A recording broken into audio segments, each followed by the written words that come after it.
ആരെ പറ്റിയും അങ്ങനെയൊക്കെ പരാമർശങ്ങൾ നടത്താനുള്ള അഭിപ്രായ സ്വാതന്ത്ര്യമുള്ള നമ്മുടെ നാടാണ്. ആ സ്വാതന്ത്ര്യം താങ്കൾക്കും ഉണ്ടല്ലോ തിരിച്ചത്തരത്തില്. എനിക്ക് സംസ്കാരം കൂടി ഉണ്ട്. അദ്ദേഹത്തെ പോലൊരു സീനിയർ നേതാവ് ഇത്തരത്തിലൊരു പ്രസ്താവന നടത്തി എന്നറിഞ്ഞത് എന്തായാലും ഞാൻ പറഞ്ഞതുപോലെ തന്നെ അദ്ദേഹം വളരെ സീനിയർ ആയിട്ടുള്ള ഒരാളാണ്, എന്നേക്കാൾ മുതിർന്ന ഒരാളാണ്. അദ്ദേഹത്തിനോട് അങ്ങനെ ഒപ്പത്തിനൊപ്പം നിന്ന് അദ്ദേഹം പറഞ്ഞ പോലെ തന്നെ അല്ലെങ്കിൽ അനാവശ്യമായ പരാമർശങ്ങൾ നടത്താൻ ഞാൻ ഉദ്ദേശിക്കുന്നില്ല. അതുകൊണ്ട് തന്നെ അദ്ദേഹത്തിന് എന്റെ കയ്യിൽ നിന്ന് നേരിട്ടൊരു മറുപടി കൊടുക്കുന്നില്ല. ബഹുമാനം, സ്നേഹം മാത്രം.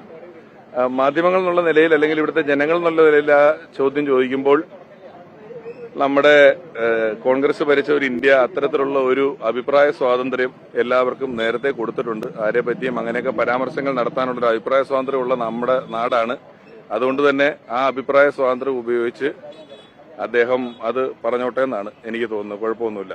ആ സ്വാതന്ത്ര്യം താങ്കൾക്കും ഉണ്ടല്ലോ തിരിച്ചത്തരത്തില്. എനിക്ക് സംസ്കാരം കൂടി ഉണ്ട്, സ്വാതന്ത്ര്യം മാത്രമല്ല ഉള്ളത്. അതുകൊണ്ട് ഈ സംസ്കാരം സമരം ചെയ്താൽ കിട്ടുന്നൊരു കാര്യമല്ല, അത് എളുപ്പത്തിൽ കിട്ടൂല.